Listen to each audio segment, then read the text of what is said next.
Ballygar's pilot project is Sugn, and we're doing exploration of threads of community, you could say. And it's based on the theme of hay rope making, and we're using that as a metaphor for exploring fabric of community. So there's a carers group, there's a social service centre, there's elderly, there's the ladies football team. So we're going to, each of these groups will make a length of Sugn rope. And then on the fair day in August, as part of the carnival, we're going to make this, join all those lengths of rope, more or less with the aim of showing connectedness and weaving these ropes together. And we're looking at the idea of mehel also.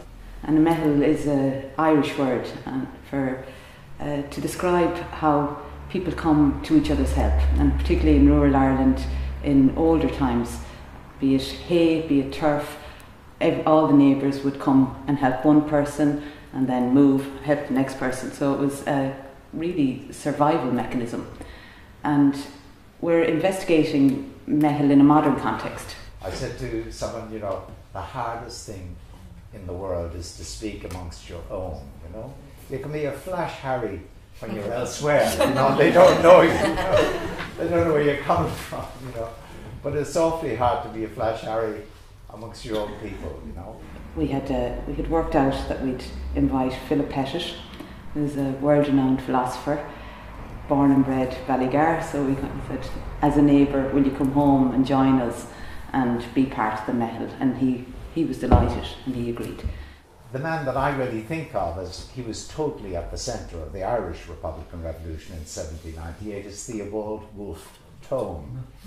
Not a name you hear much around Ireland, is it? Wolfe Tone or Tone? Does anyone here know anyone called by the name of Tone? It's very interesting. I mean, he was actually himself a Protestant at the turn of the time. He was himself of the Anglican background, but was very tied up with the Republican way of thinking, as he would have understood it. And he would have associated it with the American Revolution and, of course, with the French Revolution. The project is a really slow kind of, no big fireworks and no big flash, that it's very much about relationships, one-to-one, personal invites, that very much community.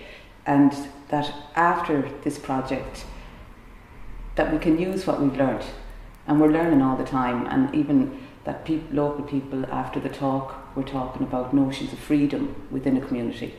That's a legacy. And if we're in the schools with kids, there will be legacies from this, and we're really interested in that it's not necessarily, of course it's about 2020, but it's about longer than that for us. Far into long below.